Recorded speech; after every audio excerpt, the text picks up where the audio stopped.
Chidi, look at me. You are saying you are in love with her? Nkechi, please, don't shout yet. Let me explain. Explain what? My own son and my best friend?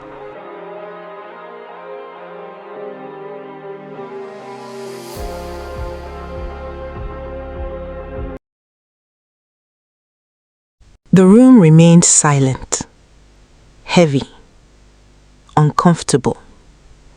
The words were still hanging between them. I'm in love with you. Uju stared at Chidi. For a moment, she genuinely didn't know what to say. Not because she hadn't suspected something was wrong.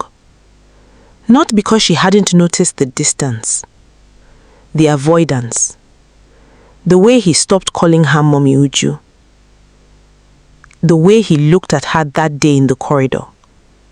She had noticed all of it, but hearing the words out loud made everything real. Chidi. Her voice was softer now. Careful. Listen to me carefully. Her tone remained calm. You've known me your whole life. I've been there for your birthdays, your school problems, your victories, your mistakes. I helped raise you. A brief silence followed. Sometimes, when someone has been part of your life for that long, she paused. It becomes difficult to separate different kinds of love. Chidi finally looked up. The pain was already there. You think I don't know that? The question came quietly, not angrily, painfully. Uju looked away briefly, then back at him. Chidi, I think you're getting this wrong. No. The response was immediate, firm, certain. No, I'm not. His voice shook slightly. But I'm not confused. Uju frowned. Chidi. No. He shook his head. I've spent weeks asking myself that same question. His breathing became heavier. You think I haven't tried to convince myself that you're right? Silence. You think I wanted this? The pain in his voice caught her off guard. I didn't choose it. His eyes dropped again. I fought it. Neither of them spoke. For weeks, every day, I avoided you. I stopped calling. I stayed away. His voice cracked. Nothing changed. Uju didn't interrupt. She simply listened. Because for the first time, she could hear how exhausted he sounded, how much he had been carrying alone. I kept hoping it would disappear. He laughed bitterly, but it didn't. The words lingered between them. Then he looked directly at her. If this is just because you took care of me, his voice lowered, then why don't I feel the same thing about my mother? Uju froze. Chidi continued. Why is it different? No answer came, because neither of them had an easy answer. The room felt smaller now, the air heavier. I know what I'm dealing with. His voice was barely above a whisper. I know what I'm feeling. His eyes were shining, not with anger, with heartbreak. Because deep down, he already knew the reality standing in front of him. And that reality hurt. More than he could explain. Uju looked at him for a long moment, then slowly exhaled, because she could finally see something she hadn't fully understood before. This wasn't a joke. It wasn't rebellion. It wasn't attention seeking. Chidi was genuinely struggling. And for the first time, Uju realized this wasn't something she could simply talk away. Neither of them knew what came next.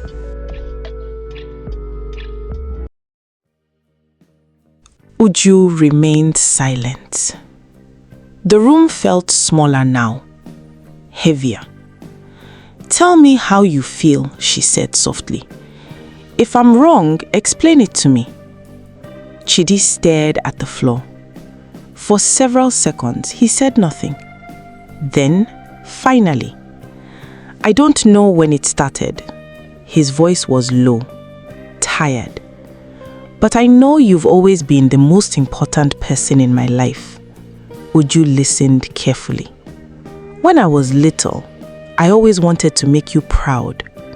A faint smile appeared on his face, the kind that came from old memories. "I studied hard because of you. I behaved because of you. I wanted good grades because of you." His eyes remained fixed on the floor. "Not because of my mother." The words made Uju blink. "But you know Nkechi loves you too." Uju's voice was gentle. He nodded slowly. "I know, but she was always fighting her own battles." His voice remained calm, honest. "You were different." A brief silence followed. "You are the person I wanted to impress. You are the person whose opinion mattered most." Uju's chest tightened because she could hear there was more coming, much more. "When I was younger," he paused, "people used to remind me every day that I was born outside marriage." The words landed heavily. "I heard it in school. I heard it on the streets. I heard it from adults who should have known better." His jaw tightened. "They called me names. They mocked me. They laughed at me." A bitter smile appeared briefly, as if I was responsible for how I was born. Uju felt her throat tighten. She had known some of it happened, but not like this, not this much. "There were days I got into fights because of it. There were days I came home angry. There were days I hated everyone." His voice grew quieter. "And sometimes," he swallowed hard, "I hated myself." Uju's eyes widened. Immediately. "What?" Her voice escaped before she could stop it. Chidi looked away. For the first time, shame crossed his face. "There were times I didn't want to keep going." Silence. "I felt tired. So tired." His voice trembled. "The bullying never stopped. The whispers never stopped. The jokes never stopped." Each sentence hit harder than the last. "And sometimes," he swallowed hard, "I thought about ending my life." Uju froze completely. The room seemed to stop moving. For a moment, she genuinely wondered if she had heard him correctly. "What did you say?" Her voice cracked. Chidi's eyes remained lowered. There were not just once. The confession came quietly. There were many. Uju stared in disbelief. "Many? Not once? Many?" Tears immediately gathered in her eyes, because this was the boy she thought she knew, the boy she had watched grow up, the boy she had protected. And yet she had never seen this pain. Never. "I would sit alone and think about it." His voice shook. And every time he stopped, trying to steady himself. Every single time his eyes finally lifted toward her. "I thought about you." Uju's tears escaped, slowly, silently. "I thought about how much it would hurt you. I thought about how devastated you would be. I thought about how you would blame yourself." His voice broke, and I couldn't do it. Silence filled the room. Not ordinary silence. The kind of silence that follows a truth too painful to ignore. For the first time since the conversation began, Uju wasn't thinking about her confession. She wasn't thinking about herself. She wasn't thinking about any of the questions she had come into the room with. All she could think about was one thing. How many times had Chidi been drowning while she stood right beside him and never noticed? The realization shattered her heart. Uju sat quietly for several seconds. The tears in her eyes had not fully disappeared. Everything Chidi had just told her was still echoing in her head. The bullying, the loneliness, the years of pain he had hidden from everyone. Most of all, the moments he had struggled so badly that he thought about ending his life. Her heart ached. Slowly, she reached forward and placed a hand over his. Chidi. Her voice was gentle, painfully gentle. Why didn't you come to me? Chidi looked away. She squeezed his hand softly.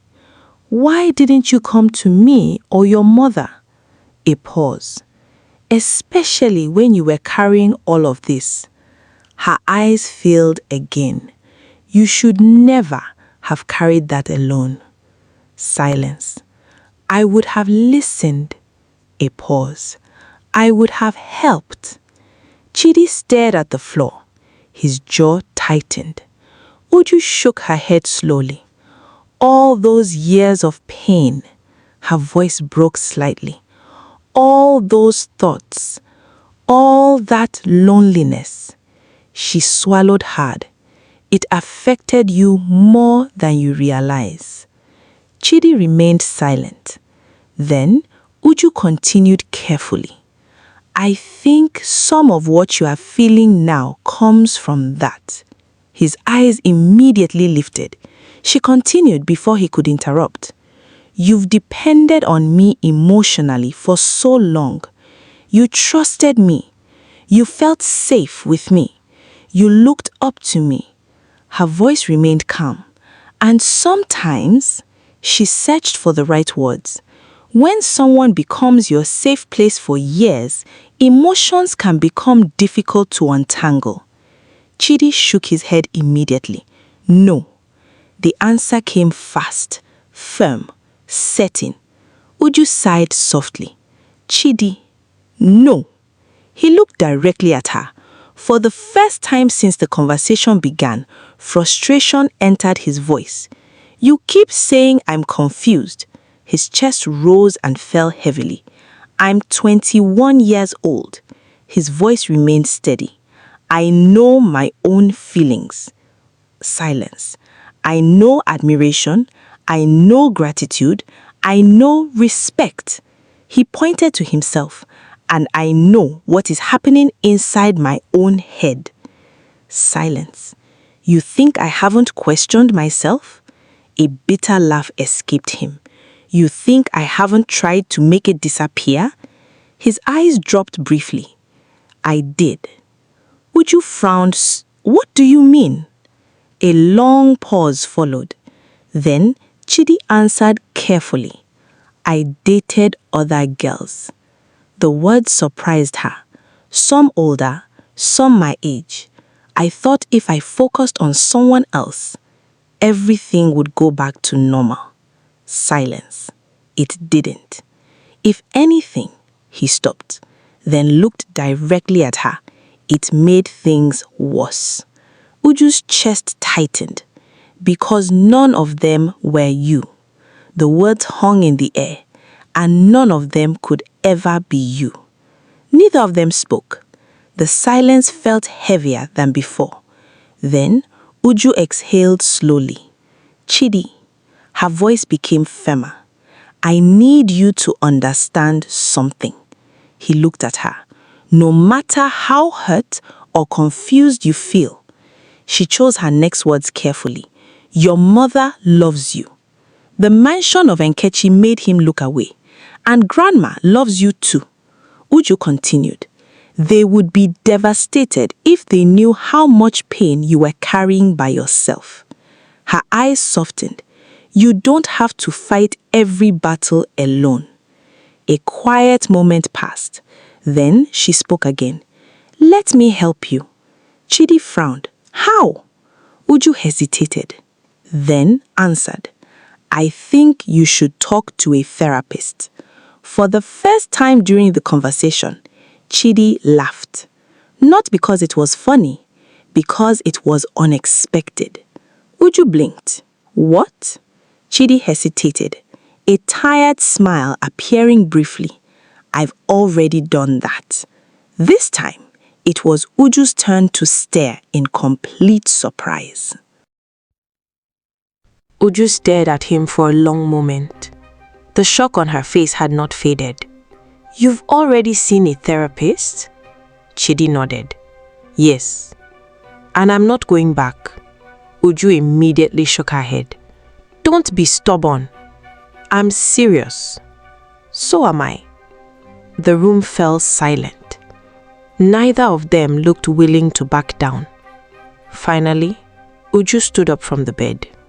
"We're finding another therapist." "No." "Chidi?" "No." His voice was calm, certain. "I don't need one." Uju's frustration finally showed. "You do." "I don't." "You do."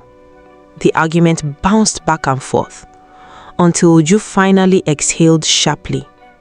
"If you keep refusing, I'll call your mother." That got his attention, but not in the way she expected. Chidi simply looked at her, unmoved. "I have nothing to hide." Uju blinked.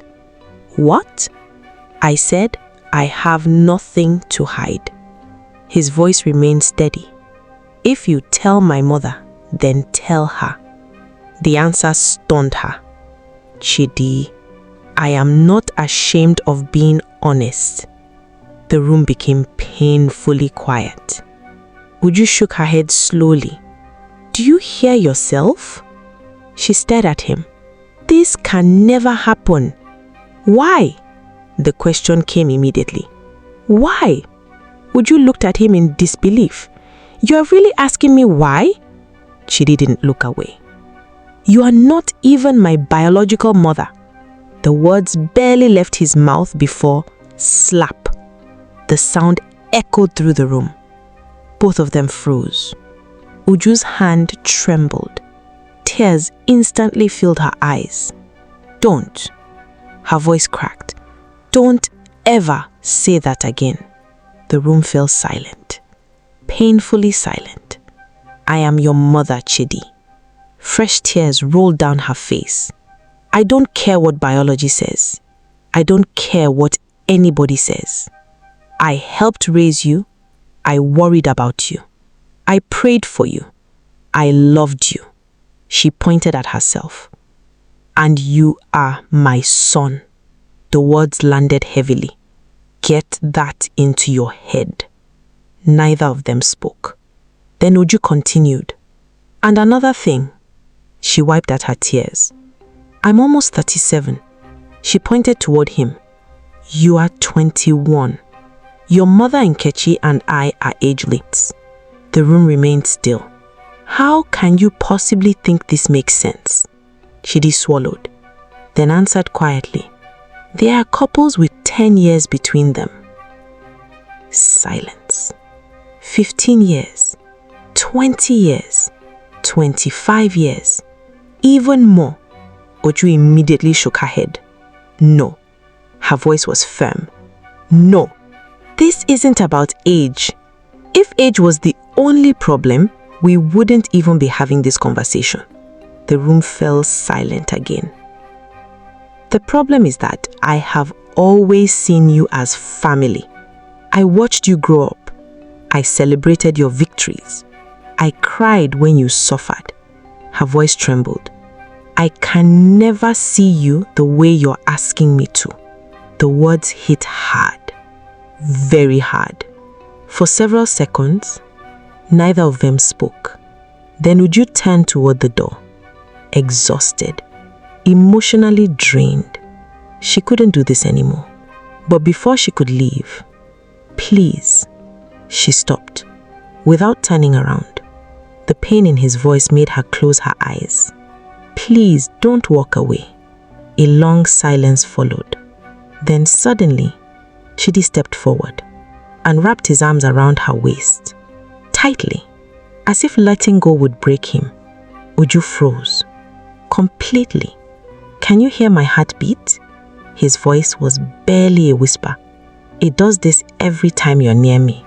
Uju closed her eyes, her heart aching for reasons she couldn't even explain.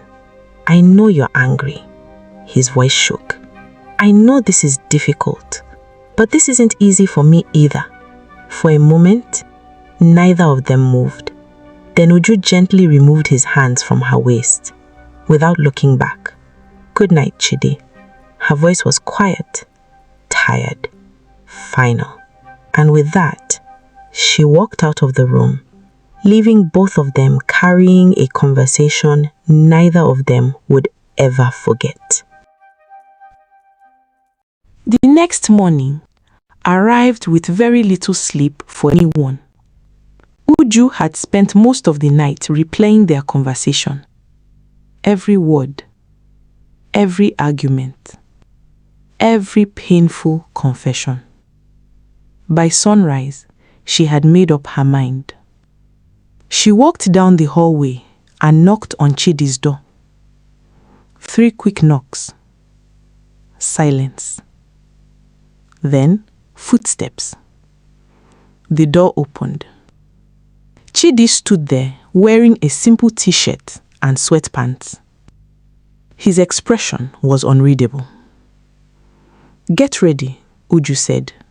"We're going somewhere." A faint smirk appeared on his face. "You still haven't given up on the therapy idea?" Uju folded her arms. "No." The smirk faded. For a moment, neither of them spoke. Then Chidi nodded once. "Fine." Without another word, he closed the door. Uju released a slow breath.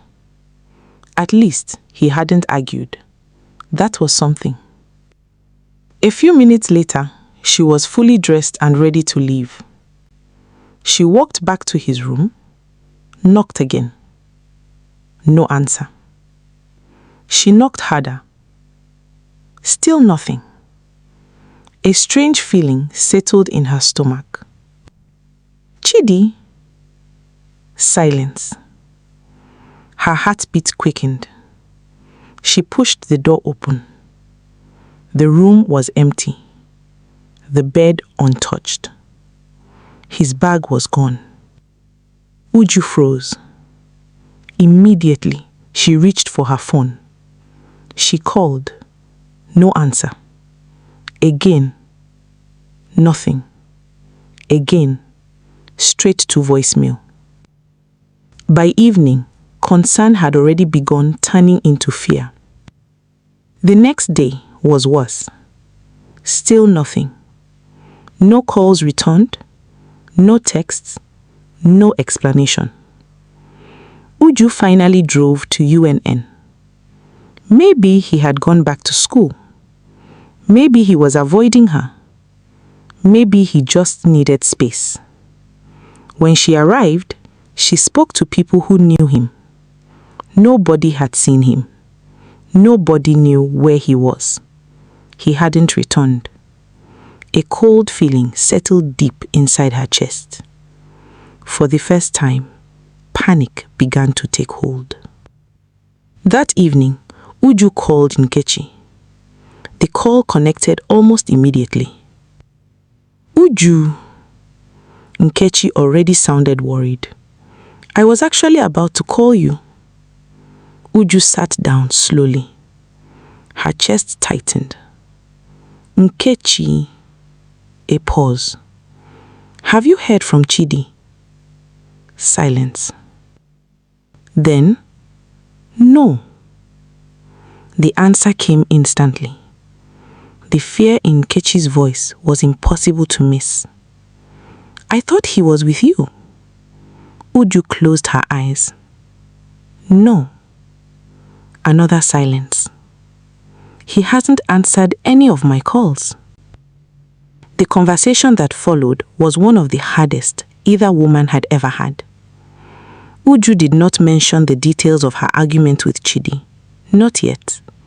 Right now, only one thing mattered: finding him.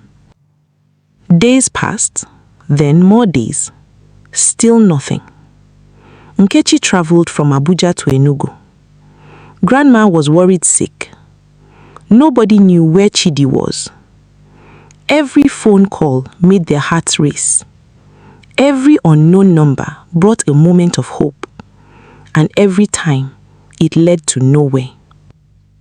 A week after Chidi disappeared, exhaustion had replaced anger. Fear had replaced frustration. After countless unanswered calls and messages, Uju tried one last time. She opened her phone, stared at the screen, and typed, "Chidi, everyone is worried about you. Your mother traveled all the way from Abuja looking for you. Please come home.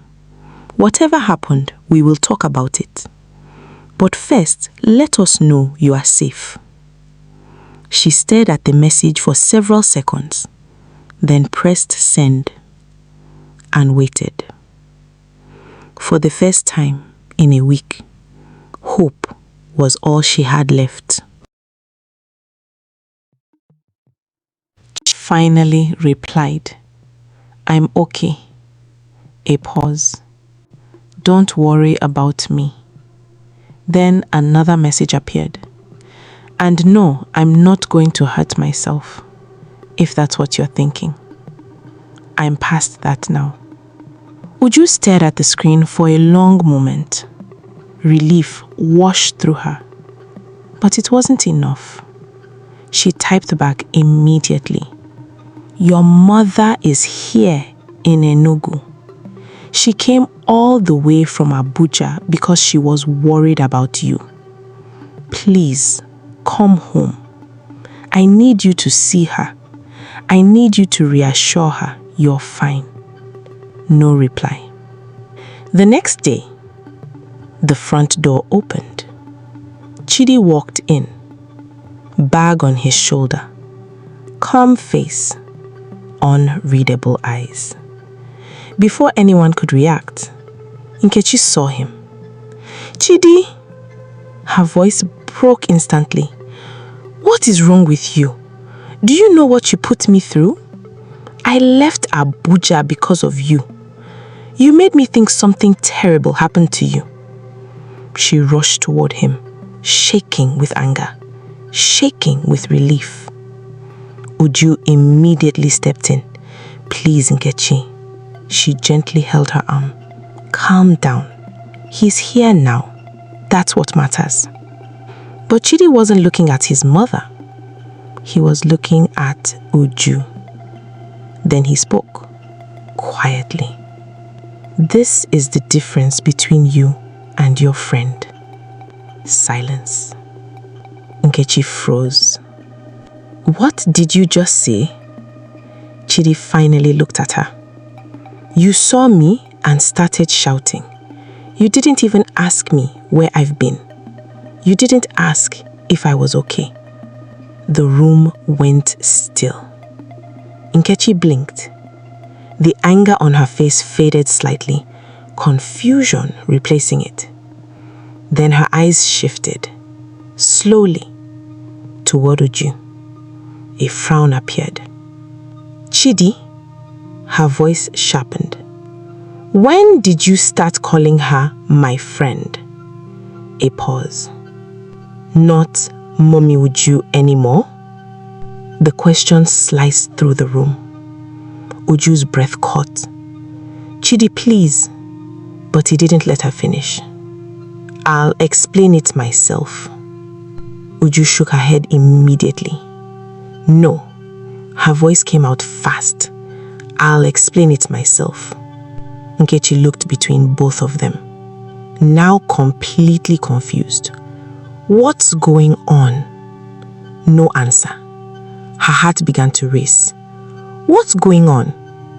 She She looked at Chidi, then at Uju, then back at Chidi. Suddenly, panic crossed her face. Chidi, her voice dropped. Did you get somebody pregnant? Chidi stared at her. Then, unexpectedly, he smiled. A bold smile, the kind that made the room even more uncomfortable. I'll never be like my father. The silence that followed was sharp, heavy, final.